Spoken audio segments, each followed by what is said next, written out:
ఆనాడు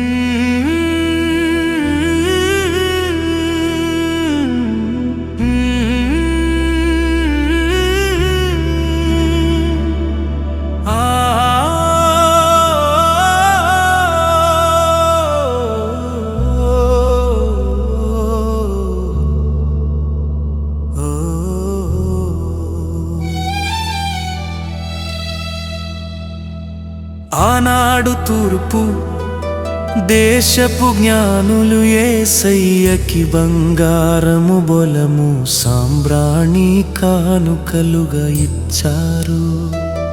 మరి ఈనాడు నేను మీకు ఏమిస్తున్నా యేసయ్యా? మరి ఈనాడు నేను మీకు ఏమిస్తున్నా యేసయ్యా? ఆనాడు గొర్రెల కాపరు యేసయ్యకి వారు హృదయాల కానుకలుగా ఇచ్చారు. మరి ఈనాడు నేను మీకు హృదయమిస్తున్నానే యేసయ్యా. మరి ఈనాడు నేను మీకు హృదయమిస్తున్నానే యేసయ్యా.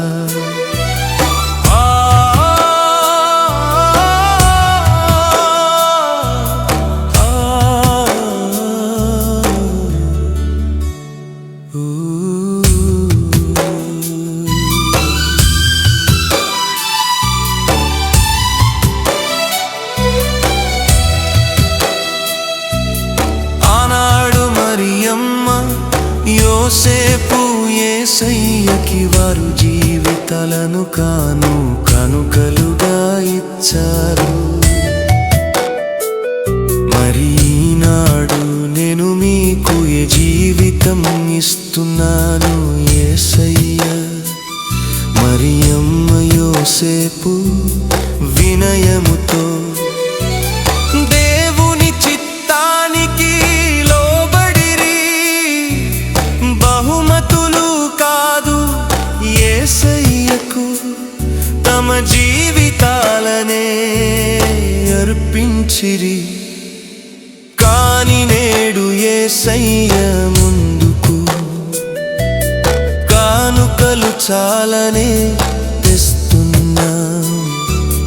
కాని హృదయాలు దాచుకొని ఆయనను దూరం పెడుతున్నా. నేడు పాటలు ఉన్నాయి కానీ పశ్చాత్తాపం లేదు. నేడు ఆరాధన ఉంది కానీ అర్పణ లేదు. యేసయ్యకు బంగారం అవసరం లేదు, బొలము సాంబ్రాణి అవసరం లేదు. విరిగిన హృదయంలో బడి జీవితం అదే ఆయన కోరే కానుక. ఈరోజు యేసయ్య అడిగేది నీ చేతిలో ఏముంది కాదు, నీ హృదయం ఎవరిది? అదే ఆయన ప్రశ్న. ఇదే నిజమైన క్రిస్మస్, ఇదే నిజమైన ఆరాధన. యేసయ్యకు నా హృదయమే నా జీవితం కానుకయ్యా. ఇట్లు పరలోకపు సన్నిధి, ఇది మన అందరిది. ఇది యేసయ్య ఇచ్చిన మందిరము ఇది.